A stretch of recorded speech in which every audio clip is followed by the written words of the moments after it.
তো এখন হচ্ছে আমরা মূলত ওই 2s কমপ্লিমেন্ট আর 1s কমপ্লিমেন্ট একটু ডিসকাস করিব। তো হচ্ছে 2s কমপ্লিমেন্ট জিনিসটা হচ্ছে 1s মানে 2s কমপ্লিমেন্ট জিনিসটা জানতে গেলে আমাদেরকে আগে 1s কমপ্লিমেন্ট জিনিসটা জানতে হবে। তো 1s কমপ্লিমেন্ট বলতে কি বোঝায়? 1s কমপ্লিমেন্ট বলতে তোমাকে আমি একটা বাইনারি সংখ্যা দিলাম, সে হচ্ছে এখানে একটা বাইনারি সংখ্যা দিছি, মনে করো 1 1 0 1 1 0। যদি বলি এটাকে হচ্ছে 1s কমপ্লিমেন্ট বানাতে,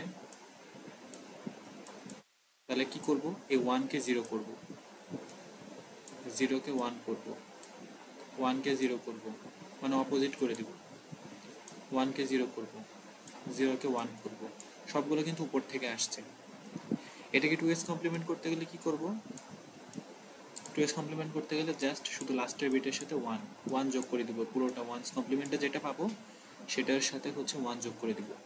তাহলে 1 প্লাস 1 কি হবে? 0।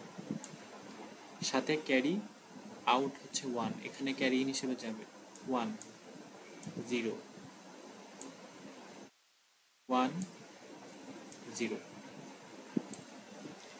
ওয়ান্স কমপ্লিমেন্ট করে আমরা মূলত কি পেলাম? ওয়ান্স কমপ্লিমেন্ট করে মানে 2s কমপ্লিমেন্ট করে আমরা পেলাম এখানে আমার যে বাইনারি সংখ্যাটা দেওয়া আছে সেটার হচ্ছে নেগেটিভ সংখ্যাটা এখানে পেলাম।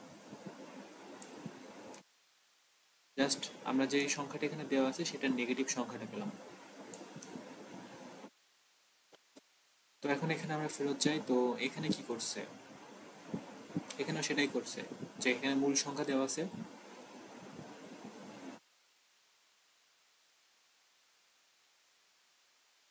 এখানে একটা মূল সংখ্যা দেওয়া আছে 10110011, সেটাকে আমরা কি করব? প্রথমে ওয়ান্স কমপ্লিমেন্ট বানাবো। 1 কে করব 0, 0 কে করব 1, 1 কে করব 0, 1 কে করব 0, 0 কে করব 1, 0 কে করব 1, 1 কে করব 0, 1 কে করব 0, তার সাথে কি করব? 1 যোগ করে দেব। 1 যোগ করলে জাস্ট এখানে লাস্টের বিটে 1 যোগ হয়, তাহলে যেটা পাবো সেটাই হচ্ছে 2s কমপ্লিমেন্ট। যেটা পাবো সেটাই হচ্ছে 2s কমপ্লিমেন্ট। এই 2s কমপ্লিমেন্টটা কি? প্রথমে আমার যে মূল সংখ্যাটা দেওয়া আছে সেটার নেগেটিভ, বাইনারির নেগেটিভ ডিজিট,